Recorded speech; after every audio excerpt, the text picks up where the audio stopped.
रामदेव सिंह यादव उस शख्स का नाम है जो एक साधारण से रिक्शा वाले के चित्कार पर एक डीएम को पीटने और मारने का काम करते थे, प्रशासनिक अधिकारियों को लताड़ने का काम करते थे। इनके जो विचार है समाज में जन जन तक पहुँचे। आज दुखद भरी बेला में आप क्या कहना चाहेंगे? हम यह कहना चाहेंगे तो पहले तो जिस तरह का आज का राजनीतिक परिप्रेक्ष्य है या सामाजिक परिप्रेक्ष्य है, उसमें लोगों में घुटन सा महसूस हो रहा है। पर अपने ज़माने के मेरे पिताजी जनप्रिय नेता रहे और उन्होंने हर व्यक्ति के समस्याओं को सरलता से सुलझाया और अपने प्रखर वाणी से उन्होंने समाजवाद और समाजवादी विचारधारा को धरती के पटल पर रखा। और आज के ज़माने का क्या है ये तो मैं नहीं कर सकता। रूंधे गले से भगत सिंह की माँ, शहीद भगत सिंह की माँ ने कहा, रामदेव जिंदा है तो भगत सिंह मरा नहीं है। मधुलिमय को जान की बाजी लगाकर इन्होंने उनकी जान बचाई। और एक पुस्तक में उनकी पत्नी चंपाली मिया जी ने लिखा कि भगवान रामदेव के द्वारा ही मेरे पति की जान बची। और जिस समय ये घायल हुए थे, 15 दिन तक लगातार बीबीसी ने इनकी पूरी रिपोर्टिंग ली, परिचर्चा हुआ और रेडियो से सारे जगह लोग इनके बारे में जाने। और उस समय के समाजवादी हैं। 1962 में डॉक्टर राम मनोहर लोहिया जी आए थे और कार्यकर्ता सोशलिस्ट कार्यकर्ता सम्मेलन में कहे थे, बहुत बड़ा जनक होगा आने वाले समय में।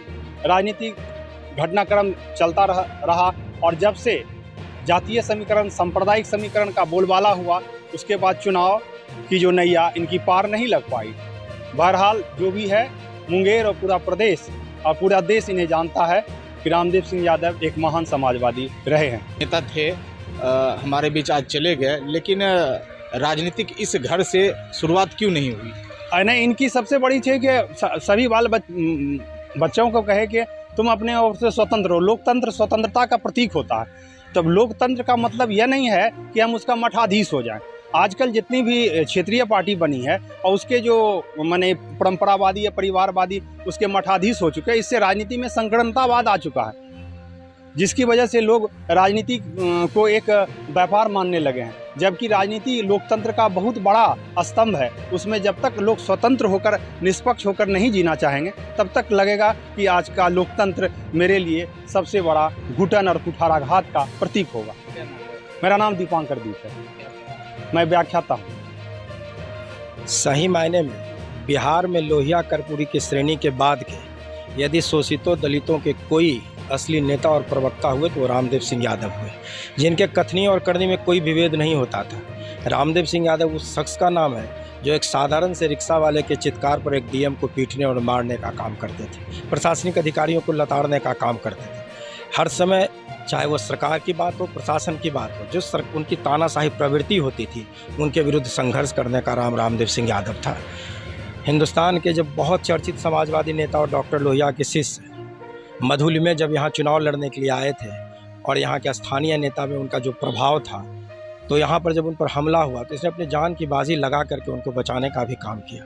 और उनका यह स्थिति रहा कि जब डॉक्टर चौधरी चरण सिंह यहाँ जब चुनाव लड़ाने की बात हुई तो चौधरी चरण सिंह ने स्वयं कहा था कि हम यदि मुंगेर से किसी को लड़ाएंगे तो समाजवादी योद्धा रामदेव सिंह यादव को चुनाव मैदान में उतारेंगे। और वो उतारे और रामदेव सिंह यादव प्रथम बार 1980 में विधायक हुए, उसके बाद 1985 में विधायक हुए, 90 में जनता दल से विधायक हुए।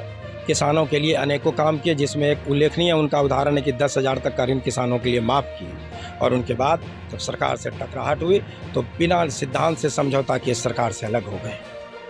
तो ऐसे शख्सियत रामदेव सिंह यादव, जिनको कि मुंगेर का कन कन जानता है, मुंगेर की मिट्टी मिट्टी इनको पहचानती है। कर्पूरी ठाकुर नेता प्रतिपक्ष थे, वो मुंगेर आए थे, उनके प्रवास के दौरान कुछ एक घटना घटी थी, यहाँ भी आए थे, तो क्या वाकया कुछ जानकारी है? चूँकि हमारी जब से अंकल जी के सानिध्य सामीप्य में हम राजनीति करना शुरू किए तो कई एक उदाहरण उनका जानते थे, वो बताते भी थे। तो कर्पूरी जी के बारे में वो हमेशा ये कहते थे कि पप्पू एक ऐसे नेता थे कि हम जब भी उनके करीब जाते थे या उनके साथ कहीं जाने का मौका मिलता था तो वो हमेशा कहते थे कि हमको लोगों के बीच जाकर के उनकी भावना समझनी है, नेतागिरी नहीं करनी है। बाकी उनका और क्या जो वाक़या था वो तो और हम लोग नहीं समझ पा रहे हैं, चूँकि आज बोल भी नहीं पा रहे हैं।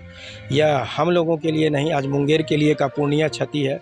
और यह कटु सत्य है कि इनके जगह को, इनकी रिक्तता को राजनीति में कोई शख्सियत नहीं भर सकता है। राजनीतिक क्षेत्र में तो बिहार के जाने माने और हम लोग के गार्जियन आज ने हम खोए हैं, उसको हम भरपाई कभी नहीं कर पाएंगे। हम लोग उनके सामने में बच्चे हैं और रामदेव बाबू एक अच्छे नेता थे और जब तक सूरज चांद रहेगा तब तक रामदेव बाबू का नाम रहेगा। संकल्प है कि रामदेव बाबू ऐसा जुझारू नेता मुंगेर जिला में ईमानदार और अच्छे छवि का व्यक्ति और अच्छे इंसान मुंगेर जिला में उत्पन्न हो और सभी के साथ लेके चलने का काम करेंगे।